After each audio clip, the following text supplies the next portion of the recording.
मेरे बच्चे, तुम कुछ पाने की अभिलाषा में भक्ति को भूल रहे हो। तुम अपने निस्वार्थ भाव को क्यों त्याग रहे हो?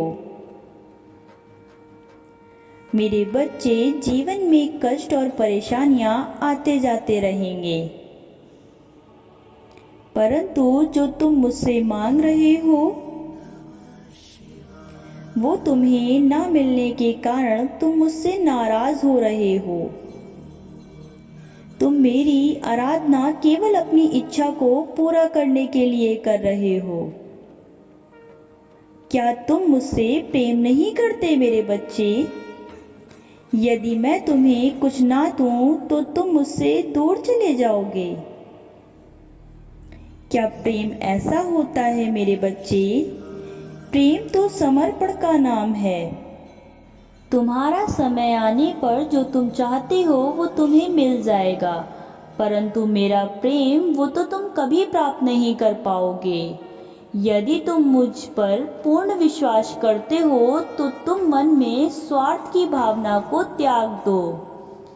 तुम्हें यदि कुछ ना भी मिलता तो भी तुम यह यकीन रखते कि मेरे महादेव जो भी कर रहे हैं मेरे अच्छे के लिए कर रहे हैं, वो मेरे साथ कभी भी गलत नहीं होने देंगे। जो भी गलत हो रहा है वो तुम्हारे कर्मों का फल है।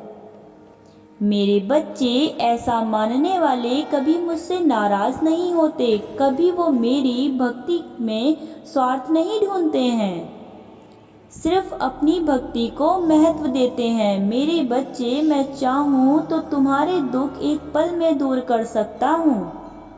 मैं चाहूं तो इस संसार का कोई भी मनुष्य दुखी नहीं रहेगा, परंतु ऐसा नहीं कर सकता। मैं समय और नियति के विरुद्ध कभी भी कार्य नहीं कर सकता।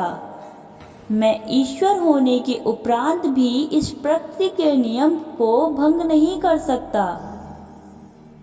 मुझे भी अपने भक्तों को उस भक्ति का फल देने के लिए समय की प्रतीक्षा करनी पड़ती है। जब तक वे अपने कर्मों को सही नहीं करेंगे तब तक मैं भी कुछ नहीं कर सकता।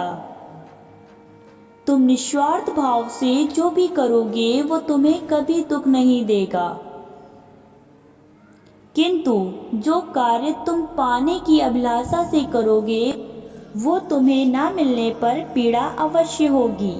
मैं समझता हूँ मेरे बच्चे, तुम्हारे जीवन में दुखों के कारण तुम ऐसा कर रहे हो, परंतु मेरे बच्चे, तुम खुद पर भरोसा रखो।